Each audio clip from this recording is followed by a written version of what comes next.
महाराष्ट्र एक भाषावार प्रांत। तो हेलो फ्रेंड्स, कैसे हो आप सब लोग। उम्मीद करती हूँ सभी लोग अच्छे होंगे। तो फ्रेंड्स, क्या गुजराती भाई बम्बई के मूल निवासी हैं? इस प्रश्न की सभी बारीकियों पर हमें विचार कर लेना चाहिए। क्या गुजराती भाई बम्बई के मूल निवासी हैं? यदि वे मूल निवासी नहीं हैं तो फिर वे बम्बई में कैसे आए? उनकी संपत्ति का स्रोत क्या है? कोई गुजराती इस बात का दावा नहीं करेगा कि गुजराती लोग बम्बई के मूल निवासी हैं। यदि वे यहाँ के मूल निवासी नहीं हैं तो फिर बम्बई में आए कैसे? ठीक पुर्तगालियों, फ्रांसीसियों, डचों और अंग्रेजों की तरह ही साहस दिखाते और जोखिम उठाते हुए उन्होंने रास्ता तय किया और वे यहाँ घुस आए। वे हर प्रकार का खतरा उठाने को तैयार थे। इतिहास इन प्रश्नों के जो उत्तर देता है वे पूरी तरह स्पष्ट है। गुजराती भाई स्वेच्छा से बम्बई नहीं आए थे। उन्हें तो ईस्ट इंडिया कंपनी के अफसर आड़तियाँ बनाकर यहाँ लाए थे। वे यहाँ लाए गए क्योंकि ईस्ट इंडिया कंपनी के अफसरों ने अपनी पहली फैक्ट्री सूरत में लगाई थी और अपना व्यापार चलाने के लिए उन्हें आड़तियों के रूप में सूरतिया बनियों का अच्छा अनुभव हो गया था। तो गुजरातियों के बम्बई प्रवेश की कहानी की यहाँ से शुरुआत हुई। दूसरी बात ध्यान देने की ये है कि गुजराती लोग अन्य व्यापारियों के साथ खुली और समान स्तर की प्रतियोगिता के आधार पर व्यापार करने के लिए बम्बई नहीं आए थे।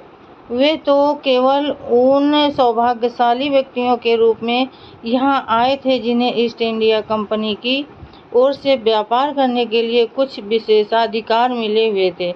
उन्हें बम्बई लाने के प्रस्ताव पर पहली बार सन 1971 में सूबेदार गवर्नर अंगियर ने विचार किया था। यह तथ्य gazetteer of Bombay town and island खंड 1 में इस तरह वर्णित है।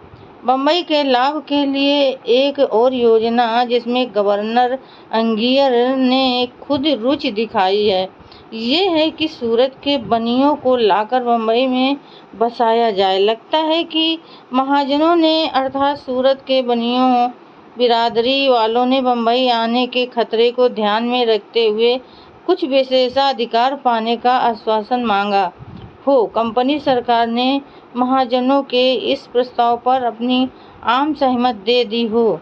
10 जनवरी को सूरत काउंसिल ने कंपनी को लिखा, महाजन या बनियों की मुख्य काउंसिल आपके उस कृपा पूर्वक उत्तर से बहुत संतुष्ट लगी जिसे आपने सिम्पसन जहाज से भेजी गई उनकी याचिका के उत्तर में भेजा था। इस याचिका में बम्बई आने से संबंधित विशेषाधिकारों की मांगों का उल्लेख था। ऐसा लगता है कि वे फिर एक बार आपको तकलीफ देना चाहते हैं क्योंकि उन्होंने आपके आड़तिए भीमजी पारेख से आपको पत्र लिखवाया है जिसमें उन्होंने अपनी यह इच्छा व्यक्त की है कि आपके हस्ताक्षरों और मोहर लगाकर उन्हें ये विशेषाधिकार प्रदान किए जाएं।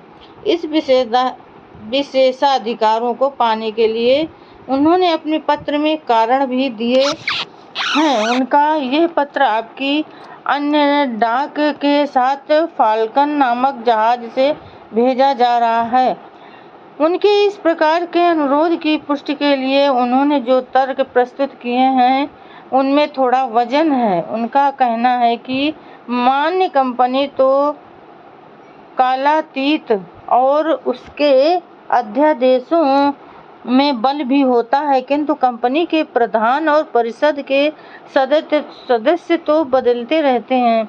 ऐसा देखा गया है कि उत्तरवर्ती प्रधान और सदस्य अपने पूर्ववर्तियों द्वारा प्रदत्त सुविधाओं को बदल देते हैं। इसलिए उन्होंने आपकी सेवा में यह याचिका दी है और चाहते हैं कि आप उसे स्वीकृत प्रदान करने की कृपा करें।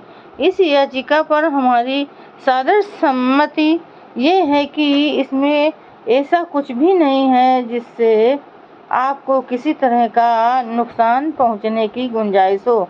उल्टे इसे मान लेने पर पर्याप्त लाभ होने की संभावना नज़र आती है। इसलिए गुजारिश है कि आप जैसा उचित समझे उन्हें सुविधाएं देने की अनुकंपा करें। आशा है आप इस याचिका का समुचित उत्तर शीघ्र देने की कृपा करेंगे। इससे उनको शांति मिलेगी और आपके हितों को भी कोई नुकसान नहीं पहुंचाएगा। तो फ्रेंड्स, आज के लिए बस इतना ही। कल फिर मिलेंगे अगले नए वीडियो के साथ। तब तक के लिए फ्रेंड्स, जय भीम, नमो बुद्धाय।